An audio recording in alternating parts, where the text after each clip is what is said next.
Salve saudara-saudariku yang terkasih dalam Kristus. Kita bertemu dalam renungan harian Katolik hari Jumat 28 Februari 2025. Yang menjadi renungan bagi kita diambil dari Injil Markus bab 10 ayat 1 sampai 12. Dalam Injil hari ini, orang-orang Farisi ingin mencoba Yesus dengan pertanyaan tentang pernikahan. Mereka bertanya bagaimana tentang perceraian. Dan Yesus bertanya kepada mereka, apa pesan Musa? Dan mereka menjawab, Musa mengizinkan dengan membuat surat cerai. Namun Yesus mempertegas, sesungguhnya mengapa Musa mengatakan hal itu? Itu karena ketegaran hati kalian. Ketegaran hati orang-orang Yahudi pada masa itu yang mendesak Musa mengeluarkan aturan pembuatan surat cerai. Namun sesungguhnya sejak semula Allah telah menciptakan manusia, laki-laki dan perempuan, dan mereka dipersatukan. Apa yang telah dipersatukan Allah tidak dapat diceraikan oleh manusia. Saudara-saudari yang terkasih, dalam kehidupan peziarahan kita tentang pernikahan, ini menjadi suatu hal yang sering menjadi masalah. Bagaimana keluarga-keluarga yang ingin melakukan perceraian karena ketegasan gereja melarang adanya perceraian. Tidak jarang kita lihat umat Allah akhirnya memilih untuk meninggalkan gereja lalu melakukan perceraian di luar gereja. Mungkin ada komunitas-komunitas gerejawi yang menampung mereka, yang mensahkan, melegalkan mereka dengan aturan komunitas gerejawi tersebut. Namun sesungguhnya dalam aturan gereja yang sah dan benar, mereka tidak pernah diizinkan untuk bercerai, apalagi menikah dengan pasangan yang lain.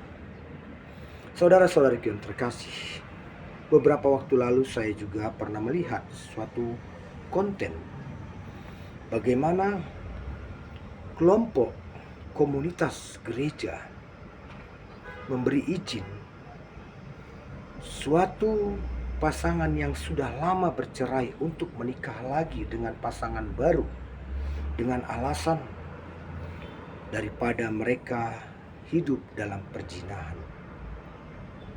Ini adalah satu alasan yang dibuat-buat, dan alasan ini sungguh-sungguh tidak bisa diterima dalam iman gereja kita, dalam iman akan Kristus.